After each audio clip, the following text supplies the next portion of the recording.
마가복음 7장 24절서부터 37절입니다. 예수께서 일어나서 거기를 떠나 두로 지방으로 가서 한 집에 들어가 아무도 모르게 하시려 하나 숨길 수 없더라.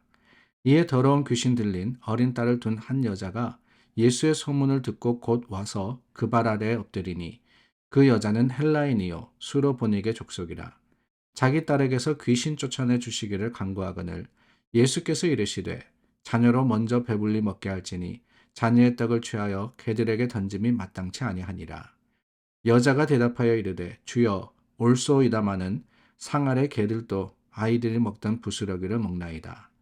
예수께서 이르시되 이 말을 하였으니 돌아가라. 귀신이 내 딸에게서 나갔느니라 하시매 여자가 집에 돌아가 본즉 아이가 침상에 누웠고 귀신이 나갔더라.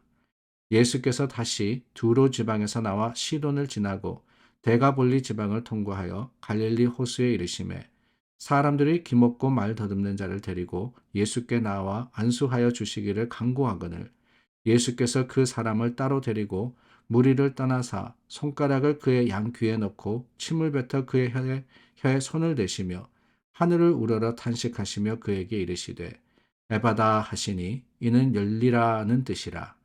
그의 귀가 열리고 혀가 맺힌 것이 곧 풀려 말이 분명하여졌더라. 예수께서 그들에게 경고하사 아무에게도 이르지 말라 하시되 경고하실수록 그들이 더욱 널리 전파하니 사람들이 심히 놀라 이르되 그가 모든 것을 잘하였도다. 못 듣는 사람도 듣게 하고 말 못하는 사람도 말하게 한다 하니라. 예수님께서 바리새인들과 서기관들과 논쟁하신 후에 그곳을 떠나서 오늘 말씀을 보니까 두로 지방으로 가셨다라고 합니다.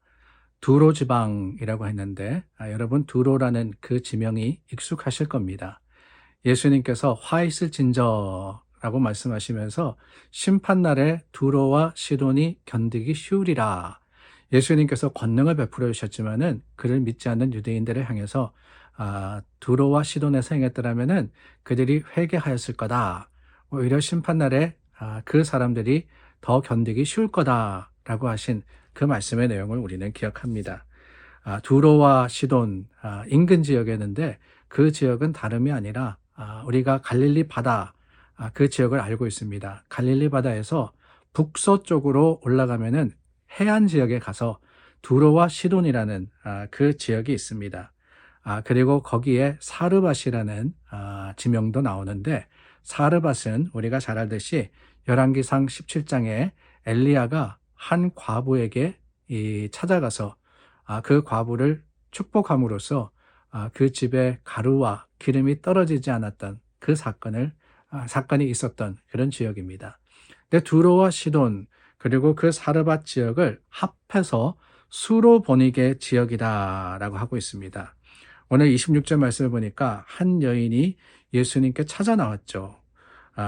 그리고는 이 자신의 귀신 들린 딸을 낫게 해달라라고 했는데 그 여인이 어떤 여인이었느냐? 헬라인이요 수로보니게 족속이었다. 시돈과 두로 그리고 수로보니게 그 지역들은 다르게 표현하면은 다 이방인을 뜻하는 겁니다. 그러니까 순수한 유대인들, 그 유대의 전통을 따라 사는 사람들이 아니었다라고 하는 것이지요. 이 여인이 예수님께 찾아와서 귀신 쫓아내주기를 간절히 구했습니다. 근데 예수님께서 뭐라 그러느냐? 자녀로 배부르게 할지니 자녀의 떡을 취해서 개들에게 던짐이 마땅하지 않다. 그러니까 예수님이 이 땅에 오신 목적이 뭐냐? 유대인들을 위한 거다라고 하시면서 더 나아가서 심한 말을 하십니다. 그 떡을 개들에게 던짐이 마땅치 아니하니라. 여기서 말씀하시는 개들이라는 것은 당연히 예수님이 이 여인을 굉장히 하대해서 이야기하는 겁니다. 근데 그 당시에 이 유대인들이 이방인들을 뭐라고 표현했느냐? 개라고 표현했다 그래요.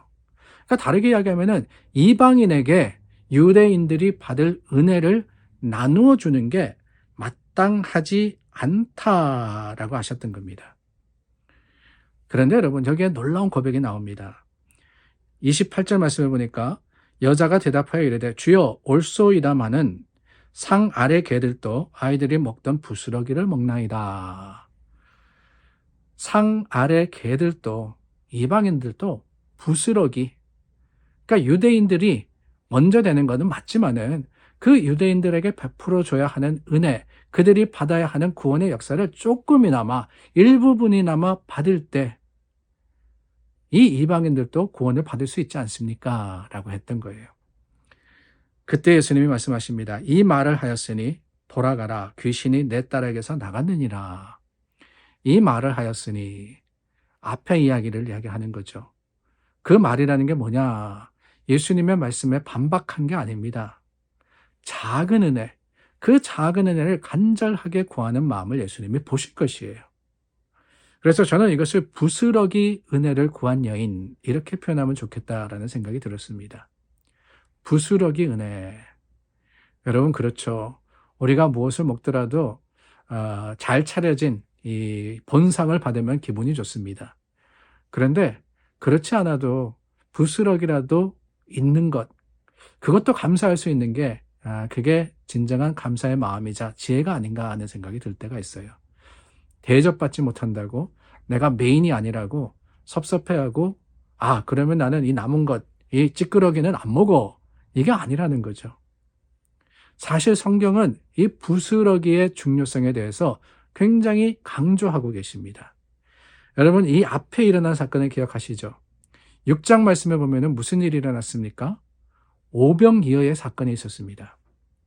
5천 명을 먹이고, 그런데 중요한 게 뭐냐? 그 오병이어의 사건에 사실 아무 상관없는 것 같은 그런 기록이 나오는데, 그게 뭐냐면은 12바구니가 남았더라라고 하는 겁니다. 12바구니가 남았더라. 왜 남은 거에 대해서 이야기했었을까? 아니, 그 남은 거 가지고 뭘 어떻게 하겠다고. 그런데 성경은 분명하게 이야기하시더라는 거예요. 12바구니라고 딱.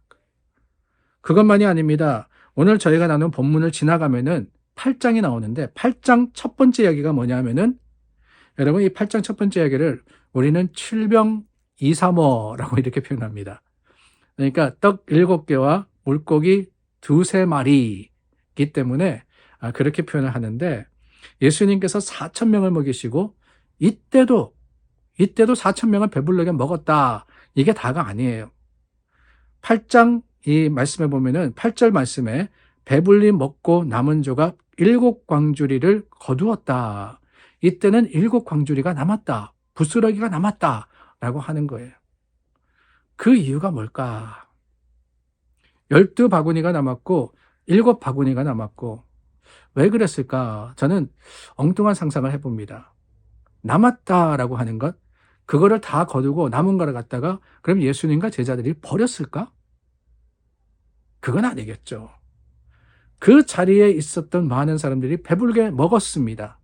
그러나 그 남은 것을 가지고 어떻게 했을까? 짐작한데 아마 집으로 돌아가는 사람들에게 나누어 주고 그 사람들이 집에 가서 그 자리에 오지 못한 사람들에게 또한 함께 먹고 함께 할 수 있도록 하지 않았을까라는 생각을 해보는 거예요. 이 수로보니게 여인, 사실은 유대인이 아닙니다. 헬라인이라 그랬어요. 그러나 그 여인이 부스러기 은혜에 대해서 예수님께 말씀하셨을 때 그 예수님이 이 말을 하였으니 그 말 가운데 예수님의 그 계획과 섭리를 이 여인은 바르게 보았고 그것을 간절하게 구했던 것이지요.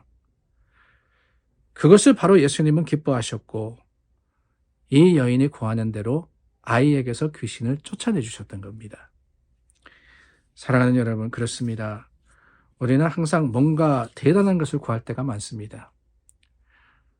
오병이어, 칠병 이삼어라고 할 때 온전하게 제대로 된 빵 1개, 그리고 물고기 1마리, 그거 먹어야 되겠다. 그래야지 내가 배부르다라고 생각할 수 있지만 아니에요. 부스러기를 먹어도 충분히 배부를 때가 있습니다. 작은 것이지만은 그 작은 것을 통해서 큰 일을 이루시는 하나님의 은혜가 우리에게 약속되었다면 그것도 감사의 제목이고 그것도 기쁨의 이유가 아니겠습니까? 오늘 저와 여러분, 작은 것, 그 은혜 가운데 하나님이 우리 삶에도 역사하시고 그 작은 신앙이지만 하나님께서 우리의 부스러기 신앙을 기뻐 받으실 것을 확신해서 주님의 말씀 앞에 우리 다시 한번 고백하는 저와 여러분 될 수 있기를 바랍니다. 기도하겠습니다.